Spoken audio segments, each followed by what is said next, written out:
processo que a Rumble e o Trump Media Group abriram contra o ministro do STF, Alexandre de Moraes, não deu em nada, obviamente. A liminar foi rejeitada porque eles não apresentaram os documentos necessários. Mesmo assim, a Rumble disse que teve uma vitória completa na justiça.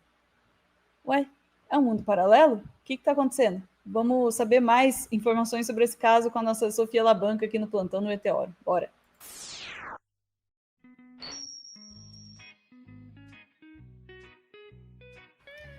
A extrema-direita é assim, né? Basta dizer ganhamos e pronto. É mais ou menos isso, né? Vamos relembrar, o Xandão estava sendo processado lá nos Estados Unidos pela Trump Media Group e pela Rumble, sendo acusado de censura. Não, ele está tentando nos censurar. E o que aconteceu foi que a Justiça dos Estados Unidos acabou rejeitando o pedido porque eles sequer apresentaram a documentação necessária para seguir com o processo. O que eu vou voltar nesse ponto mais para frente, tá? Que eles sequer apresentaram a documentação.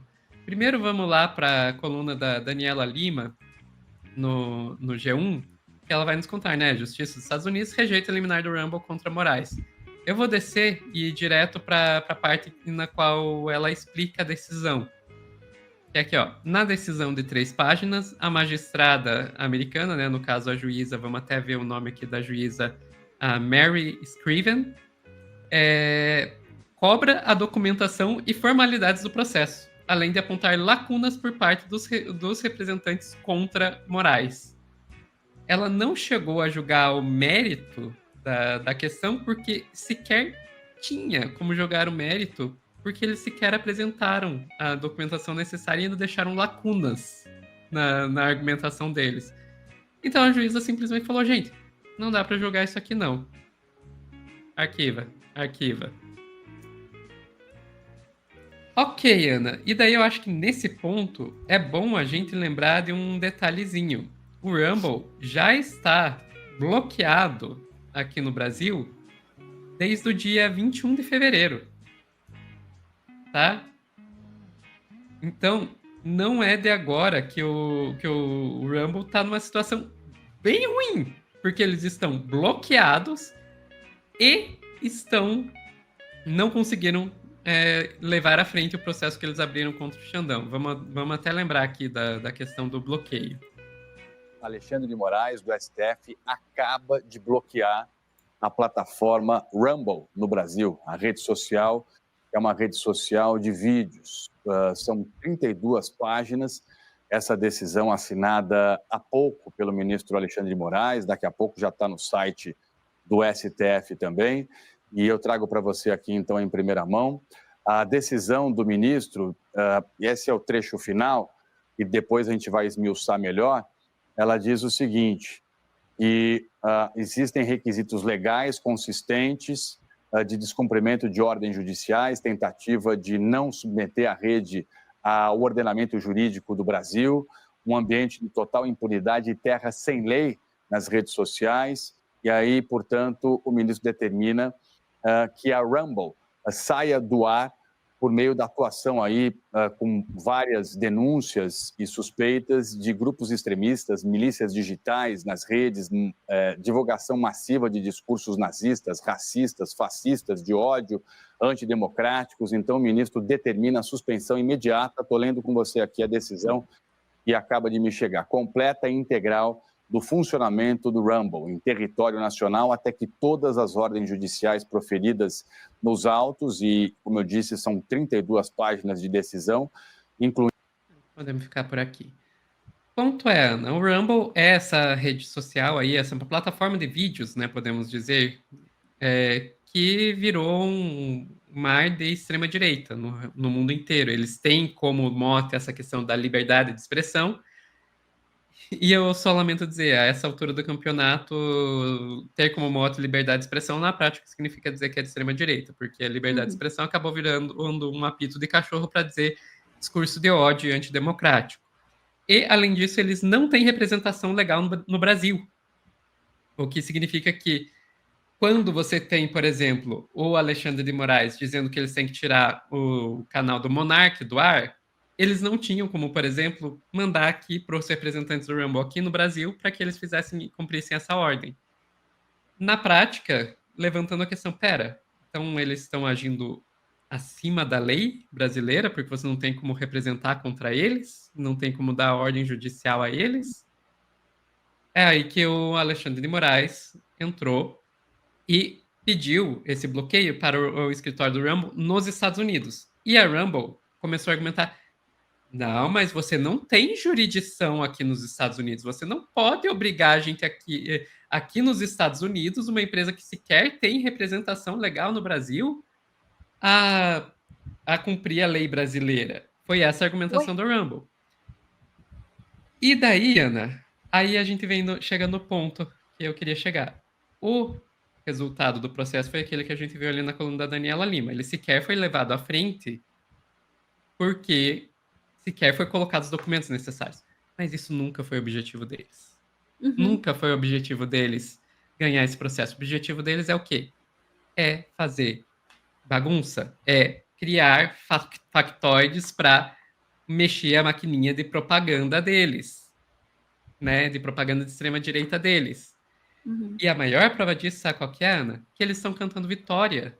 Porque nas 3 páginas lá, a juíza falou: olha, não vou levar o processo à frente porque vocês sequer mandaram a documentação, mas ela também fala o óbvio. Um juiz brasileiro não tem jurisdição nos Estados Unidos, que é óbvio, e tá certo, assim como uma juíza estadunidense não tem jurisdição sobre o Brasil. Isso que se chama soberania. Cada país tem as suas leis e respeita as decisões do seu judiciário. Mas, como ela falou, o óbvio, eles chegaram, Ana, eu não estou brincando, a emitir uma nota dizendo que foi uma vitória total ao Rumble, da Rumble e do Trump Media. Ana. Uma vitória para a liberdade de expressão, Ana. É isso, dane-se a realidade, assim, eles falam qualquer coisa e daí diz, não, vencemos, é que nem esses debates, entendeu? E daí, Ana, fala qualquer coisa e diz vencemos. Exato. E daí, o Chris Pavlovski, que é o CEO da Rumble, foi lá no Twitter pegar e colocar: oi, Alexandre, sendo que o Alexandre de Moraes desativou a conta dele. O outro dia você falou que eu sou um criminoso porque eu expressei a minha opinião de que as suas ordens secretas eram ilegais.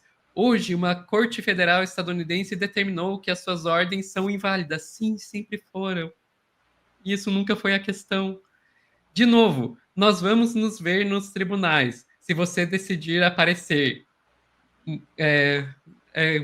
atenciosamente Chris Pavlovski.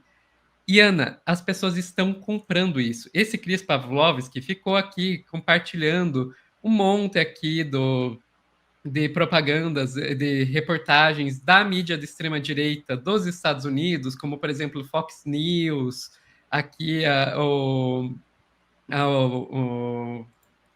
House Judiciary do GOP. GOP é o Partido Republicano. Então, Fox News. E aqui no Brasil também, se você fosse entrar, por exemplo, no Poder 360, tinha reportagenzinha dizendo que a Corte dos Estados Unidos determinou que Alexandre de Moraes não manda lá, sabe? Então, toda a mídia de direita, tanto no Brasil quanto nos Estados Unidos, ficou repercutindo isso como uma vitória da Rumble. Por quê? Porque, para eles, como você falou, não importa a realidade. Não importa. Importa criar esses factoides. Tudo isso foi eles nunca tiveram objetivo nenhum de ganhar esse processo. Eles só precisavam criar qualquer factoide para poder fazer o mundo paralelo deles, pintar o mundo paralelo deles, aonde eles venceram. O processo foi arquivado por falta de documentação e eles estão cantando uma vitória completa. É uma tática que, infelizmente, tem se provado, assim, bastante efetiva, né? E já é estudada, já é compreendida, enfim, a tática de destruição da realidade, né? Uma tática do fascismo, né? Então, não há motivos para a gente acreditar que eles vão parar de fazer isso. porque de todas as táticas, hoje, eu diria que esta é a mais efetiva. E eles conseguiram achar os meios e os atalhos para provocar isso, através de rede social, através do próprio sistema de notícias, e através do sistema judicial também, né? Alguém deu um exemplo de velho aqui no chat, hein, ó, que isso aí é tipo aquele depósito no banco com envelope vazio, tá? Quem entendeu, passou atestado de idade aí. Porque é isso, assim, de fato, quando a gente começou a falar dessa notícia, eu estava pensando, poxa, essa juíza negou, não é porque ela está fazendo a coisa certa, ela negou porque ela não quis se envolver com o negócio, mas acho que é mais grave mesmo, né? A própria tentativa não tinha pé nem cabeça, e esse não é o ponto, né? O ponto é justamente esse, é gerar uma... não é nem gerar uma notícia, é gerar a oportunidade de criar uma mentira. Veja, todo o tecido da notícia falsa, da teoria conspiratória, ele é costurado com base em verdades. Ele não é nunca uma mentira completa. Ele precisa desses pequenos pontos de ancoragem, porque é isso que dá o saborzinho, né, na mentirada, sabe? É a parte que ancora aquilo e faz com que a pessoa consiga acreditar naquilo, porque ela precisa de alguma coisa para ela ir lá e se agarrar para justificar acreditar numa coisa que ela sabe que é mentira, mas que ela quer muito que seja verdade, entende? Então ela precisa daquele pedacinho para ir lá e dizer, não, eu vou focar aqui, eu vou olhar nessa migalha aqui e vou ignorar todo o resto, porque, claro, interessa a mim emocionalmente acreditar naquilo. Por isso que a gente fala que teoria conspiratória, fake news, não é sobre fatos, é sobre emoções. E aí, o que acontece é que essa galera achou um jeito de produzir artificialmente essas migalhas. Eles já não pegam os fragmentos de realidade que eles encontram, porque é difícil você ficar caçando coisa para costurar e para misturar no meio da sua mentira. Eles fabricam artificialmente essas migalhas com esse tipo de ação.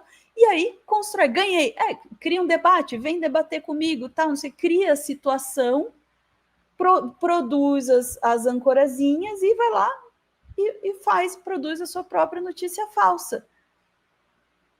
E sabe o que é pior? Olhar para isso, identificar isso, não me ajuda a resolver. Mas, pelo menos neste momento, assim, pensando junto com vocês, me ajuda a entender um pouco do que está acontecendo. E aí, que tal se a gente começar a identificar formas de neutralizar esses fragmentos, ou de neutralizar o processo todo, ou de neutralizar o resultado? Tem vários pontos aí onde a gente pode atacar. Está faltando a gente entender onde que neutraliza. Mas tem que começar a enxergar isso daí. Estou preocupada, difícil, né, mas ao Ana? mesmo tempo animada com a possibilidade de identificar isso. Eu vou ficar pensando nisso o resto do dia agora. Desculpa. Porra, pegou num nervo teórico aqui. Não, e eu adorei a sua leitura, de que não precisa mais caçar os fragmentos de verdade, você cria os fragmentos de verdade. É uma excelente leitura, é uma excelente leitura. Agora, realmente, o ponto é como a gente rebate isso. A gente ainda não conseguiu lidar nem com as fake news tradicionais. Com as orgânicas, quanto mais com as artificiais. As orgânicas, eles já estão... A gente não lidou com o passo anterior, eles já estão um passo à frente. Ai, meu Deus, Ana.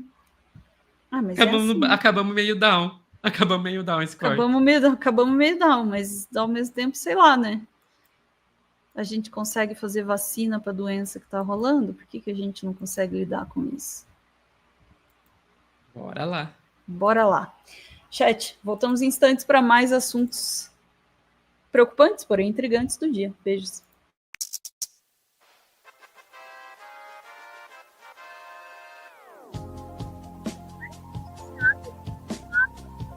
Assuntos, né? Tá difícil.